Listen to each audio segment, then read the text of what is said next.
সালাতে দোয়া কবুল হয়। সালাতে দোয়া কবুলের 3 জায়গা। একটা হচ্ছে তাকবীরে তাহরিমার পরে আমরা সানা পড়ি না, আমরা তো একটা পড়ি। আল্লাহর হাবিব সুন্নাহ এবং নফল নামাজে আরো পড়তেন সানা, ওই দোয়া কবুল হয়। 2 নম্বর জায়গা সালাতে সেজদায় পড়ে দোয়া করলে কবুল হয়।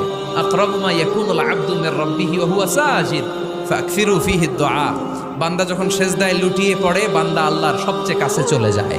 তা কিন্তু বিশ্বনবী বলে সেজদাটা তোমার রবের কুদরতি পায়ের উপরে পড়েছে। সেজদায় পড়ে দোয়া করেন। সালাম ফিরানোর আগে বিশ্বনবী দোয়া করতেন, লা ইউসাল্লিমান্না আহাদুকুম হাত্তা ইয়াতাআওয়াযা মিন আরবা'a। আল্লাহর হাবিব বললেন 4 জিনিস থেকে পানাহ না আছে আমার কোন উম্মত যেন সালাম না ফিরায়। তারা যেন পড়ে আল্লাহুম্মা ইন্নী আউযু বিকা মিন আযাবিল কবর, আউযু বিকা মিন আযাবি জাহান্নাম, আউযু বিকা মিন ফিতনাতিল মাহইয়া ওয়াল মামাত, আউযু বিকা মিন ফিতনাতিল মাসিহিদ দাজ্জাল। আল্লাহ কবরের আযাব থেকে বাঁচাও, আল্লাহ জাহান্নামের আগুন থেকে বাঁচাও, আল্লাহ জীবন